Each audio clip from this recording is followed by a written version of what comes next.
درود پاک کب کب کہاں کہاں اور کیسے کیسے کام آتا ہے۔ ایک بہت ہی خوبصورت واقعہ، بڑا ایمان افروز واقعہ ہے جو میں آپ کے سامنے پیش کرتا ہوں۔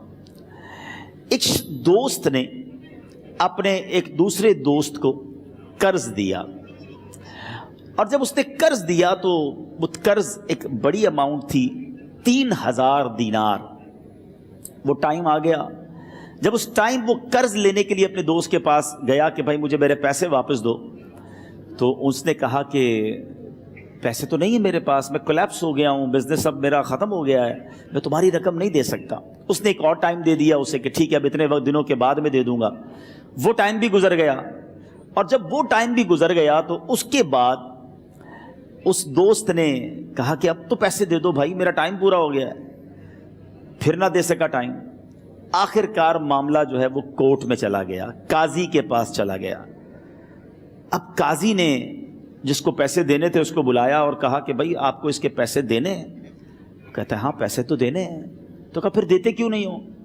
کہا پیسے ہیں ہی نہیں، کاروبار ہی ختم ہو گیا ہے، قرضہ تو لیا تھا، اب میرے پاس بچا ہی کچھ نہیں ہے۔ تو کہا اچھا اب یہ بتاؤ کہ کب دو گے، کیسے دو گے؟ اس نے کہا بس میرے پاس پیسے ہی نہیں ہیں۔ تو کہا اب تمہارے پاس 30 دن کا ٹائم ہے، 30 ڈیز میں یا تو اس کے پیسے لوٹا دو یا 30 دن کے بعد تمہیں قید کر دیا جائے گا۔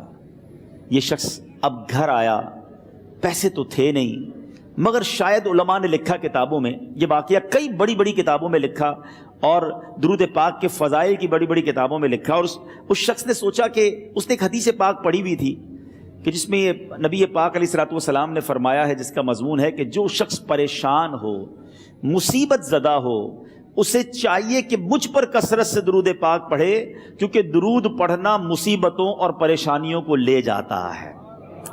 اب اس عاشق رسول نے سوچا اور تو کچھ ہے نہیں، اب میں درود پاک پڑھنا شروع کرتا ہوں۔ صبح سے لے کر شام تک وہ درود پاک پڑھنے لگ گیا۔ 27 دن گزر گئے، only 3 days left، 3 دن باقی تھے قاضی کے پاس جانے میں۔ 27 دن گزر گئے درود پڑھتے پڑھتے۔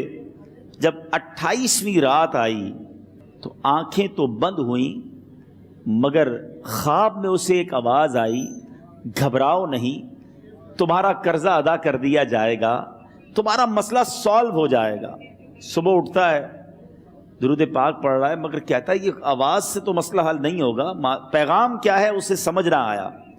28واں دن گزر گیا، 29ویں رات آ گئی، مگر اب آنکھیں بند ہوئیں اور قسمت جاگ اٹھی۔ نبی پاک صاحب لولاک صلی اللہ تعالیٰ علیہ وسلم خواب میں تشریف لائے، اور پیارے آقا صلی اللہ تعالیٰ علیہ وسلم نے فرمایا گھبراؤ نہیں، علی بن عیسیٰ وزیر کے پاس جاؤ، وہ تمہارا قرضہ ادا کر دے گا۔ اب یہ عاشق رسول صبح اٹھا تو ویری فریش، حشاش بشاش کہ اب تو کام ہو گیا، نبی پاک نے خواب میں آ کر بشارت دی ہے۔ مگر پھر ذہن میں سوال آیا کہ علی بن عیسیٰ کے پاس جاؤں گا تو ثبوت کیا ہے، پروف کیا ہوگا؟ میں جا کر اس کو کہوں گا کہ میرا قرضہ دے دو، تو ایسے تو قرضہ نہیں دے دینا، اور میں نے اس کو کہا کہ مجھے نبی پاک نے خواب میں کہا ہے، اور اس نے اگر مجھ سے کوئی نشانی مانگی تو میں نشانی کیا دوں گا؟ آخری دن تھا، 29واں دن تھا، وہ بھی درود پڑھتے پڑھتے گزر گیا۔ 30th نائٹ آ گئی، صبح وہ دن ہے جب عدالت میں جانا ہے۔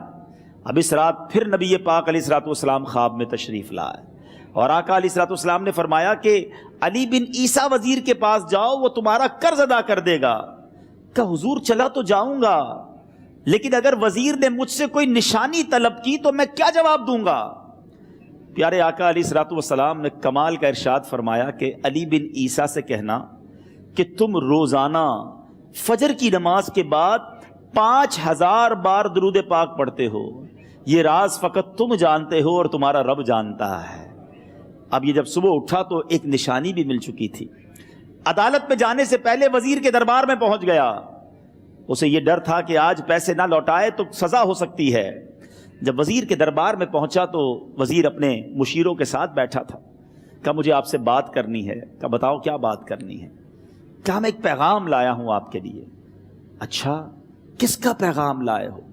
کہا میں نبی پاک جناب محمد مصطفیٰ صلی اللہ تعالیٰ علیہ وسلم کا پیغام لایا ہوں۔ وہ عاشق رسول وزیر تھا، کہتا بتاؤ میرے آقا نے کیا پیغام دیا ہے؟ کہ حضور میں 3000 دینار کا مقروض ہوں، آج آخری دن ہے اور میرے آقا نے مجھے بشارت دی ہے کہ آپ سے کہوں کہ آپ میرا قرض ادا کر دیجئے۔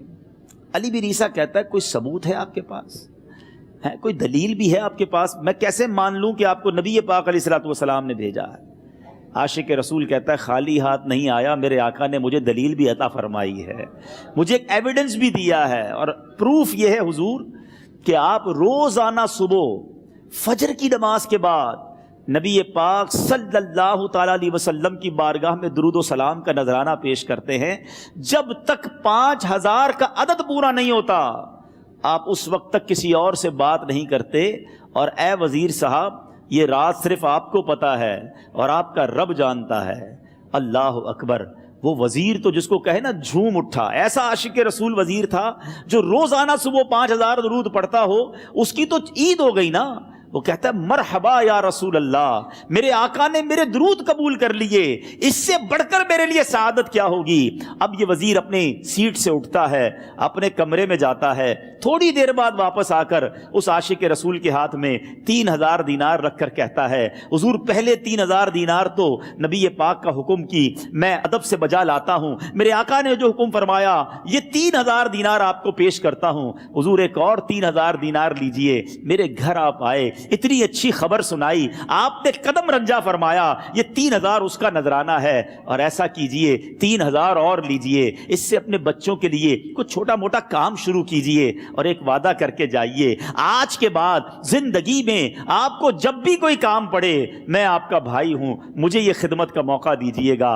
اللہ اکبر! وہ مقروض جو ایک رات پہلے 3000 دینار کا مقروض تھا، ہو سکتا ہے اس کے بیک آف مائنڈ یہ بھی چل رہا ہو کہ اب شاید کل میں نے جیل میں جا کر عدالت میں جا کر گرفتاری دے کر جیل میں جانا ہے، مگر اب 9000 دینار ہاتھ میں ہیں۔ عاشق رسول جھومتا ہوا نبی پاک کی یاد میں گھومتا ہوا اب عدالت میں پہنچا۔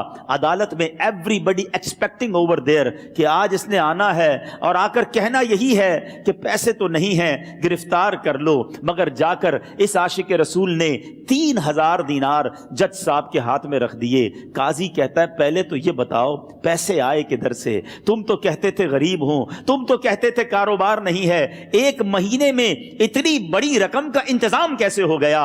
سبحان اللہ! اس عاشق رسول نے گویا زبان حال سے یہ کہا ہوگا کہ یہ تو کرم ہے ان کا، ورنہ مجھ میں تو ایسی بات نہیں، اتنا دیا سرکار نے مجھ کو، اتنی میری اوقات نہیں۔ اس نے وہ پورا واقعہ بھری عدالت میں سنا دیا۔ اللہ اکبر! میرے پیارے اسلامی بھائیوں ذرا سوچو پہلے زمانے میں کیسے عاشقان رسول ہوا کرتے تھے، وہ جج وہ قاضی بھی کیسا سرکار علیہ الصلوۃ والسلام کا عاشق تھا۔ اپنی سیٹ سے اٹھتا ہے، بھرے دربار میں بھری عدالت میں وہ اپنے چیمبر میں اپنے کمرے میں جاتا ہے، اور تھوڑی دیر بعد واپس آ کر اس کے ہاتھ میں بھی 3000 دینار ہیں، اور وہ 3000 دینار جو ہے وہ اس عاشق رسول کے ہاتھ میں رکھتا ہے کہ سارا ثواب علی بن عیسیٰ کیسے لے جائے، میں بھی تو نبی پاک کا غلام ہوں، میں تمہارا قرضہ میں ادا کرتا ہوں۔ اچھا، اب ایک اور عجیب سینیریو یہ بن گیا کہ جس نے کیس کیا تھا، جس نے دعویٰ کیا تھا، وہ بھی یہ سارا منظر دیکھ رہا تھا۔ کہتا ہے جج صاحب ذرا رکیے، میں بھی اپنے آقا کا امتی ہوں، اور ایک کام کیجئے قلم کاغذ منگوائیے، اس عاشق رسول کا قرضہ ہی میں معاف کر دیتا ہوں۔ اچھا، اب عاشق رسول نے وہ واپس 3000 دینار جو جج صاحب نے دیے تھے وہ واپس جج صاحب کو دیے کہ حضور یہ پیسے آپ ہی رکھ لیں، قرضہ ہی معاف ہو گیا، اب آپ کے پیسے کا میں نے کیا کرنا ہے؟ جج صاحب کہتے ہیں جو پیسے نبی پاک کے نام پر نکالے ہیں اب مجھے واپس نہیں چاہیے، یہ بھی تم اپنے ساتھ لے جاؤ۔ اللہ اکبر! میرے میٹھے اسلامی بھائیوں، وہ عاشق رسول ایک رات پہلے 3000 دینار کا مقروض ہے، اب 12000 دینار لے کر گھر کو واپس جا رہا ہے۔ اس ایک واقعے کے اندر جو ہم سب کے لیے درس ہے، جو ہم سب کے لیے پیغام ہے، شاعر لکھتے ہیں نا، دکھوں نے تم کو جو گھیرا ہو تو درود پڑھو،